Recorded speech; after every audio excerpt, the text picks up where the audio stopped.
अब की बार थोड़ा अलग टाइप का सवाल है, और इस सवाल को लगाने से पहले आपको एक नियम लिखना पड़ेगा। लिखिए, और हमेशा पहले के लिए आता है, और हमेशा पहले के लिए आता है, और जो हमेशा दूसरे के लिए आता है। अब ये नियम क्या है, इसको हम क्वेश्चन से समझेंगे, ठीक है। और हमेशा पहले के लिए और जो हमेशा दूसरे के लिए आता है, ये चीज़ क्या है, इसको हम क्वेश्चन से समझाते हैं। तो क्वेश्चन लिखिए, लिख लिए हो, ठीक। पहला क्या लिखा है, ए डी की माँ है, ठीक। तो यहाँ पे बनाते हैं, ये क्या है, माँ है, माँ है माने माइनस, किसकी माँ है, डी की। तो डी उसका बेटा होगा कि बेटी होगा अभी नहीं पता है, ठीक। आगे पढ़ते हैं, और तो और हमेशा, देखो मैंने क्या लिखाया है, और हमेशा पहले के लिए आता है। देखो यहाँ का आदमी है एक और दो, ये पहला है ये दूसरा है, ठीक। तो और हमेशा पहले के लिए आता है। पहली बार क्या लिखा है, ये लिखा पहले स्थान पे लिखा है। तो और हमेशा किसके लिए आएगा, पहले के लिए मतलब और मिटा के क्या लिख देंगे हम यहाँ पे, ए। पहले नंबर पे है तो और मिटा के हमने ए लिख दिया, ठीक। अब यहाँ पढ़ो, ए बी की बहन है, ठीक। ये बहन है किसकी, बी की। तो उसी जनरेशन को उसी लाइन में लिखेंगे। अब बी पता नहीं भाई है कि बहन है, अभी तक नहीं पता है इसका जेंडर, ठीक। अभी तक के स्टेटमेंट को पढ़कर हम ये नहीं बता सकते कि बी प्लस है कि बी माइनस है, ठीक। आगे बढ़ते हैं, बी की एक बेटी है जो, ठीक। अब देखो बी है और एक बेटी है, ठीक। जो किसके लिए आता है, हमेशा किसके लिए आता है, बेटी के लिए आएगा, हमेशा दूसरे के लिए। पहले नंबर पे ये लिखा, ये सेंटेंस तो यहाँ पे खत्म हो गया है ना। अब अगला सेंटेंस चालू है, जिसमें पहले नंबर पे कौन है, बी, और दूसरे नंबर पे कौन है, बेटी। तो जो हमेशा किसके लिए आता है, दूसरे के लिए। तो लिखा है कि बी की एक बेटी है, तो बेटी है उसका नाम नहीं पता है, लेकिन बेटी है तो हमने खाली जगह बना दिया। उसका नाम नहीं पता कि ये है बी सी डी, कुछ नहीं पता नाम, तो खाली जगह बना दी। बी की एक बेटी है, ठीक। जो किसके लिए आएगा, बेटी के लिए। तो इसको मिटा के बेटी लिख देंगे, क्यों, इसको मिटा के बेटी लिख दिए। बेटी यफ से विवाहित है, मतलब इसका पति कौन है, यफ। तो इसका पति कौन है, पति के लिए डबल लाइन, पति पत्नी के लिए डबल लाइन, पति है माने प्लस, ठीक। समझ गए। इसके बाद लिखा है जी ए का पति है, किसका पति है, ए का। तो डबल लाइन बना के यहाँ पे करोगे, पति है माने प्लस, ठीक। तब लिखा है जी का डी से रिलेशन बताओ, मतलब जी के बारे में बताना है और यहाँ से यहाँ तक आना है, डी से बताना है और जी के बारे में बताना है। देखो यहाँ पे ये इसकी माँ है, माँ का पति क्या होता है, पिता। तो डी इसका क्या लगेगा, अरे जी क्या लगेगा इसका, जी पापा लगेगा, तो पिता, ठीक। जी क्या होगा, पिता, और डी उसका क्या होगा, पुत्र। लेकिन पूछा है जी के बारे में, जी का डी से रिलेशन बताओ, इसका मतलब पूछा है जी क्या लगेगा, ठीक। तो ऑप्शन में दोनों मिलेंगे, पिता, पुत्र, भाई, बहन, ठीक। तो आप पिता पुत्र, तो कुछ लोग क्या करते हैं, पूछा है जी के बारे में और लगा देते हैं पुत्र पे, ठीक। यहाँ तक करते हुए सही आते हैं, लेकिन जा करके लास्ट में गलती कर देते हैं ऑप्शन में, ठीक। तो आपको ध्यान देना पड़ेगा, पूछा किसके बारे में है, जी का डी से रिलेशन बताओ, मतलब जी के बारे में बताना हमको, ठीक। आगे जो लिखा है उसी के बारे में बताना रहता है, ठीक। समझ गए, जी के बारे में बताना। तो जी क्या है, पिता है, तो किस पे लगाओगे, ठीक, पिता पे। समझ गए, ये वाला गलत हो जाएगा, ठीक। समझ गए, बात इज क्लियर। अगला सवाल लिखो।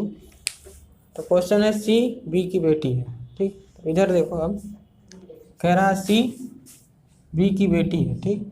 तो बी की बेटी है, तो सी बेटी है तो सी पे माइनस लगा देंगे, ठीक।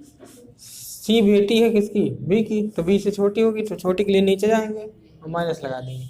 अभी तक हमको ये नहीं पता चला कि ये इसका पिता है कि माता है, ठीक। अभी तक के पहला स्टेटमेंट पढ़ के हम नहीं बता सकते कि बी इसकी मम्मी है कि इसका पापा है, ठीक।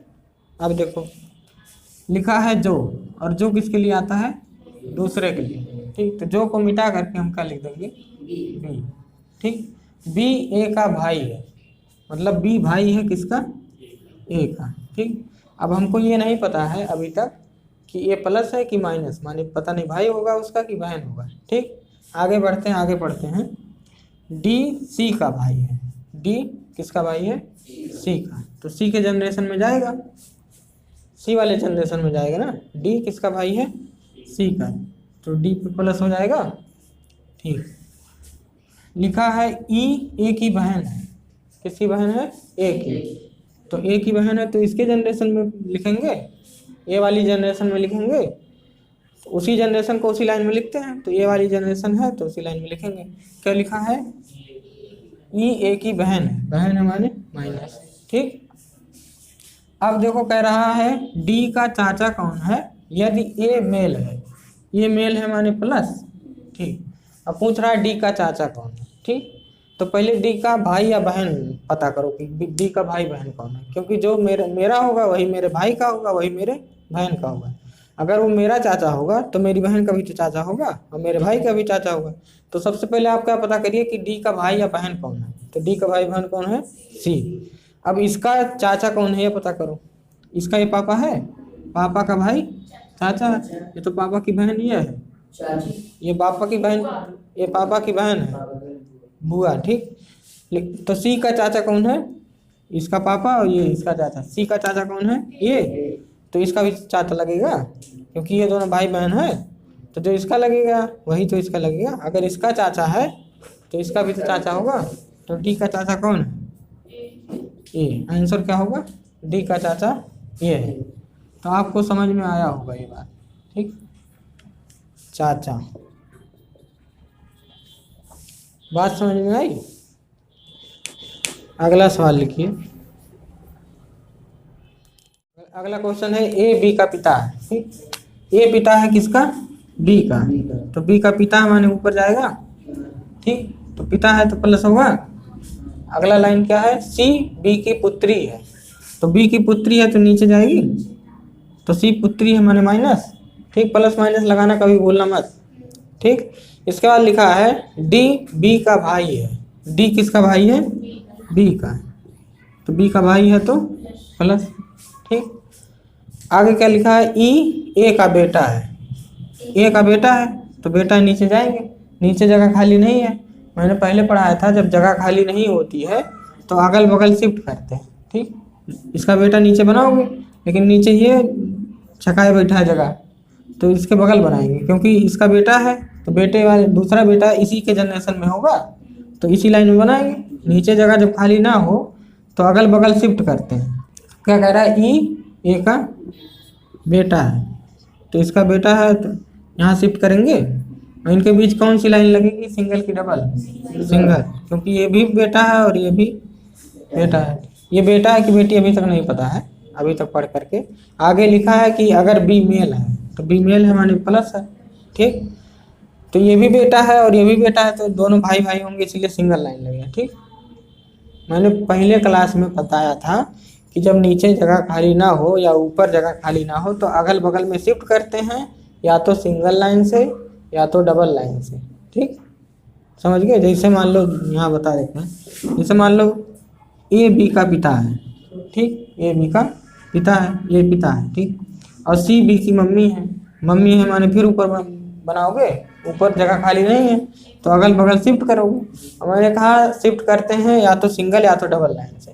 तो अगर इनके भी सिंगल लाइन बना दोगे तो ये भाई बहन हो जाएंगे, लेकिन है इसकी मम्मी तो डबल बनाना पड़ेगा। ठीक, डबल बनाओगे तभी तो मम्मी लगेगी। इसके पापा का पत्नी तभी तो मम्मी लगेंगी, तो डबल बनाएंगे। तो सिंगल लगता है या डबल आपको खुद डिसाइड करना पड़ता है, ये पहले लेक्चर में बता चुके हैं। ठीक, अब क्वेश्चन क्या पूछा है? सी और ई के बीच क्या रिश्ता होगा। ठीक, आपकी ना तो हमको सी के बारे में बताना ना तो ई के बारे में, हमको सी और ई के बीच रिश्ता बताना है क्या होगा। तो देखो क्या होगा। ई का भाई है, भाई का क्या है? बेटी। तो भाई की बेटी क्या लगती है? यहाँ से जाना है, भतीजी लगती है। तो भाई की बेटी भतीजी, तो इसकी भतीजी होगी। लेकिन ई क्या होगा? इसका, इसके पापा का भाई चाचा होगा। तो ई के बारे में बताना हो तो ई क्या लगेगा? चाचा। और ये क्या लगेगा? भतीजी। सी क्या होगी? भतीजी। ऑप्शन में आपको पहला ऑप्शन क्या मिलेगा? चाचा भतीजी। ठीक। दूसरा ऑप्शन मिलेगा भतीजी चाचा, और इसी तरह तीसरा और चौथा मिलेगा। तो आप किस पे टिक करोगे? भतीजी चाचा। पहले सी के बारे में लिखा है, सी और ई के बीच क्या रिश्ता होगा, तो मतलब पहले सी बताना है। भतीजी चाचा, ये दोनों एक के हैं, लेकिन आर्डर हमको पहले सी बताना है। तो पहले सी बताओगे भतीजी चाचा, चाचा भतीजी मत बताना, क्योंकि पहले सी के बारे में बताना। ठीक, समझ गए? सी और ई के बीच में रिलेशन पूछा है। अगर पूछा होता ई और सी के बीच क्या रिलेशन होगा, तब ये लगाते। समझ गए बात? इसके लिए